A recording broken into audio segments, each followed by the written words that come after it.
নাটোরের দীঘাপতিয়া রাজবাড়ি বা উত্তরা গণভবন, যা ঢাকার বাইরে প্রধানমন্ত্রীর একমাত্র বাসভবন।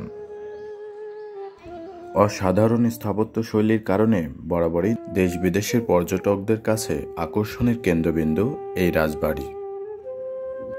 কবি জীবনানন্দ দাশ খুঁজে পেয়েছিলেন নাটোরে বনলতা সেনকে। সেই বনলতা সেনেরই শহর এই নাটোর।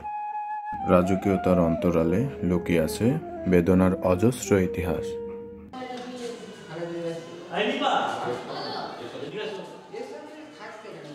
120 বিঘা জমির উপর নির্মিত এই রাজপ্রাসাদটি এতটাই আধুনিক সুযোগ সুবিধা সম্বলিত আর রাজকীয়তার ঠাসা যে এই রাজপ্রাসাদটি আজও ব্যবহৃত হয়ে আসছে প্রধানমন্ত্রীর বাসভবন হিসেবে।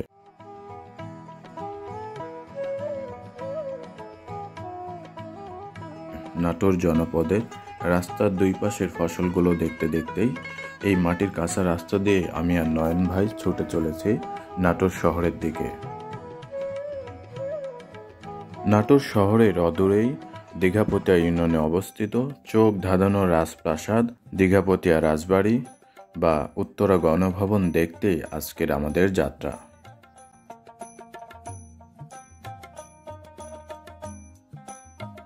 দেখতে দেখতে পেয়ে গেলাম বিশাল প্রাচীর। আমি আর নয়ন ভাই বারবার এই প্রাচীরগুলো অপলক দৃষ্টিতে দেখছিলাম আর ভাবছিলাম, চীনের প্রাচীরের মতোই কি বহিঃশত্রুর হাত থেকে প্রাসাদকে রক্ষা করতেই এই অভিনব কায়দা করেছিলেন রাজা দয়ারাম রায়।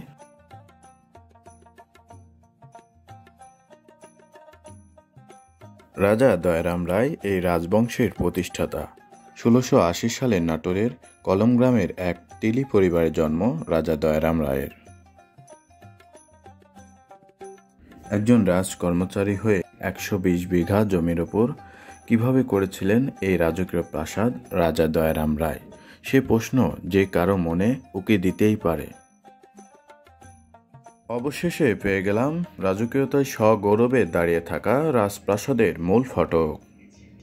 দর্শক, পর্দায় যে ছবিটি দেখতে পাচ্ছেন এটি 1975 সালে তোলা। গেটের উপরে পতপত করে উঠছে রক্ত দিয়ে কেনা বাংলাদেশের পতাকা। উত্তরা গণভবনের অন্যতম আকর্ষণ প্রধান ফটকের উপরে থাকা এই রাজকীয় ঘড়ি। ওই সময় রাজা দয়ারাম রায় ঘড়িটি ইতালির ফ্লোরেন্স থেকে আনিয়েছিলেন। এই ঘড়িটি ফটকের সামনে থেকে যেমন দেখা যায়, ফটকের পেছন থেকেও তেমনই দেখা যায়। এই ঘড়িতে একবার চাবি দিলে চলে টানা 7 দিন। প্রতি বুধবার একবার চাবি ঘোরানো হয়।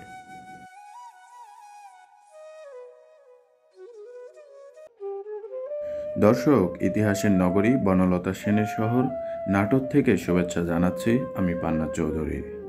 বনলতা সেনের শহর নাটোর ঐতিহাসিকভাবেই সমৃদ্ধ এক শহর।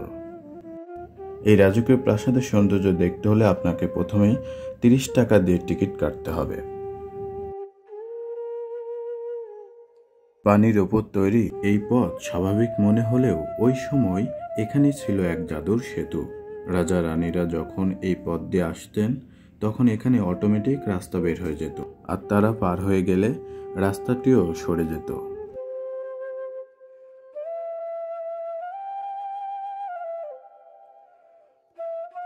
আজ আমি আপনাদের দেখাবো বাংলাদেশের রাজকীয় প্রাসাদ বনলতা সেনের শহরে অবস্থিত উত্তরা গণভবন।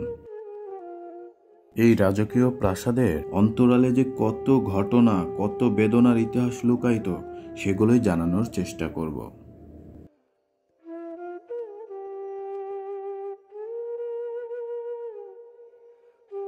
এই জায়গাগুলোতে একসময় রাজা রানী, রাজকুমার, রাজকুমারী হাঁটতেন।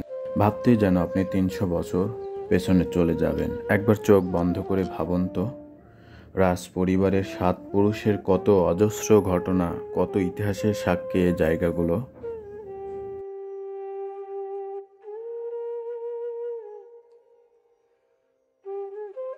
দর্শক মণ্ডলী, পদ্মায় যে খোলা জায়গাটি দেখতে পাচ্ছেন এটি ছিল মজলিস দালান।